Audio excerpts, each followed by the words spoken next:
वो बेच दिया पुरुषोत्तम दादा 220 कस्टमर आया था। अच्छा टायर नया है तो मैं बोला ना आपको। हाँ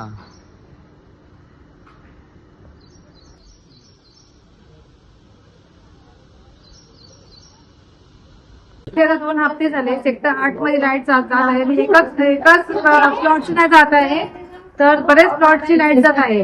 शक्यतो आम्ही जे मेन आहे त्यांना कॉल करतो आम्ही पण त्यांचा कॉल एव्हरी टाइम बिझीच लागतो, कधीच त्यांचा कॉल लागला जात नाही। आणि जेव्हा त्यांची माणसं इकडे येणार पशाला त्याच्यामध्ये त्यांची कॉल लागतात तेव्हापर्यंत त्यांची कॉल लागत नाही कधी।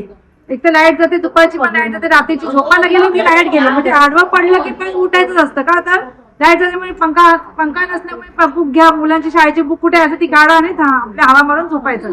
झोप तर लागत नाही तरी मच्छर चावतात त्याच्यामध्ये। आता मच्छर पण यायला लागले जास्ती उन्हाळ्यात तेव्हा नव्हतं, आता तर खूपच प्रचंड मच्छरचा झालेला आहे त्यामुळे खूप दिक्कत वयस्कर लोकांना लिफ्ट आमची बंद पडल्यामुळे बंद होतीच म्हणजे लाईट नसेल म्हणजे बंद होते। वयस्कर लोक 7 महिन्यापर्यंत पोहोचू शकत नाही, खालती आले की खालची झाडक्याला लागतं, वरती आले की वरती झाडक्याला लागतं। आणि लिफ्ट जर सपोज चालू झाले आणि मध्येच लाईट गेली की मध्येच अडकण्याची शक्यता असते, मग आतमध्ये कोण असेल नसेल गुदमरून मरण्याची शक्यता आहे। त्यांना असं वाटतं एमबीसीबी वाले तिथे बसून ऑफिसमध्ये मस्त की हव्याखाली झोपून राहतात आणि कॉल तर साईडला रिसिव्हर काढून ठेवतात का आता आमची लोकांची कॉल जाऊ नये म्हणून। का मग गावातली लाईट का नाही घालत, गावातली येऊन त्यांना मारतील। उल्वे रोड मधले सिडको मध्ये आमची लोक सुशिक्षित आहेत म्हणून ते लोक जास्ती फायदा घेऊ नये एमएससीबी वाल्याने। आम्ही पण त्याच्यामध्ये तत्पर आहोत, आम्ही पण येऊन तुम्हाला काय करायचं कारवाई करू शकतो। हा मोर्चा सोडा, मोर्चा नाही करणार, आम्ही पण बायकांचं घेऊन भांडू शकतो, आम्ही पण गावाले सारखेच आहोत। उल्वे रोडची काही सामान्य माणसं पण काही फायदा घेऊ नका एमएससीबी वाल्याने। सायली कदम हे दिक्कत आम्हाला जवळजवळ 2 हफ्त्यापासून झालेले आहे आणि 2 हफ्त्यापासून इतके म्हणजे सारखी दुपारची रात्रीची सारखी लाईट जाते आणि सारखी लाईट झाल्यामुळे आमच्या पायांचे दुखणे चालू आहे।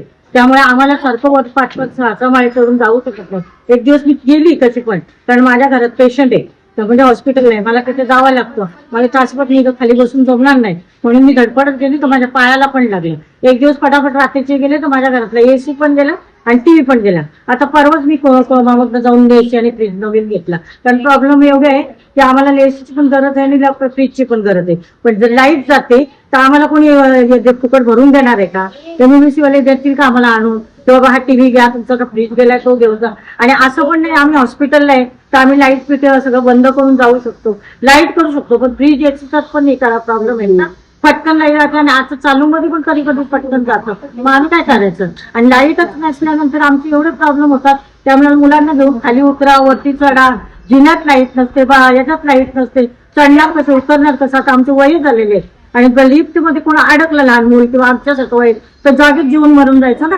हवा नाही फॅन नाही काय असल्यानं कसं चढणार आम्ही, कसं उतरणार खाली? याची जबाबदारी कोण घेणार? ते मी का आम्हाला आमची पण फुलंवाला आमचा पण जीव आहे ना सारखं। आणि लाईट बिल भरपूर देतात, पाहिजे तेवढी लाईट बिल सरासरी काय बघत नाही काय नाही, हे वाढलंय ते वाढले सगळं वाढले, मग आमच्याकडूनच वसूल करायचं आणि आमचीच बिल लाईटचं हे खर्च करून देणार का?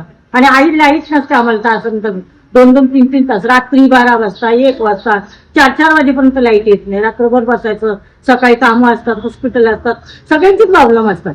एक बिल्डिंग मध्ये एवढं 50 लोक राहणार आहे तर 50 लोकांना प्रॉब्लेम होतोय की नाही?